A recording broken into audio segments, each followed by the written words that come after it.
Breeding cows in the villages of northern Senegal is a family job.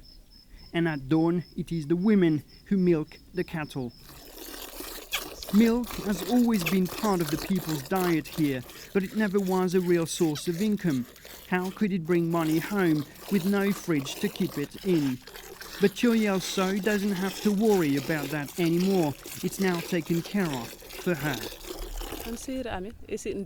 We used to walk miles to the nearest market, hoping to sell the milk we didn't use ourselves, she tells me. It went off before we got there at times. Now it's being collected here at home. This is what changed these herders' lives. La Laiterie du Berger, or the Shepherd's Dairy, is collecting milk from about 800 farmers in the region to produce its yogurts. A first in a country where imported powdered milk had no real competition. This lorry is no refrigerated truck, but the collection circuit is organized to ensure that the milk is safe. It's all very simple. There is no contract, no receipts, no signature. All these herders have is a churn with a number on it, so their outputs can be monitored back at the factory, and they will be paid at the end of the month.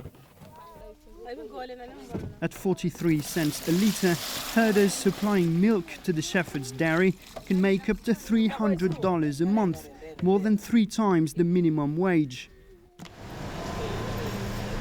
The competition is fierce and powdered milk remains king. But the growing demand in China, India and other Asian countries means that the price of the white gold is increasing. This is good news for us because in the same time we are improving our milk collection system. So at the factory the price of milk is getting more and more competitive. Within 3 years it will be a competitive advantage to have local milk versus powdered milk.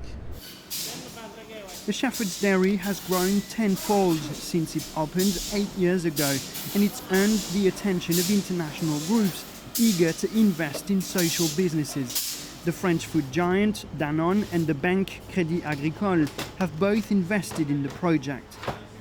But Senegal is lagging behind. With 5.5 million cattle, about a third of the population lives off livestock. And yet, most of the local milk production goes to waste.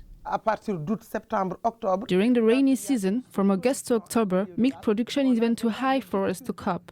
We lack the equipment to keep the milk, and we don't have the technology to produce cheese and other dairy products. The government says it wants more industrial companies to buy from local dairy farmers. But for now, investors are largely on their own, and very few herders are lucky enough to sell their milk. Thomas Fessy, BBC News, in northern Senegal.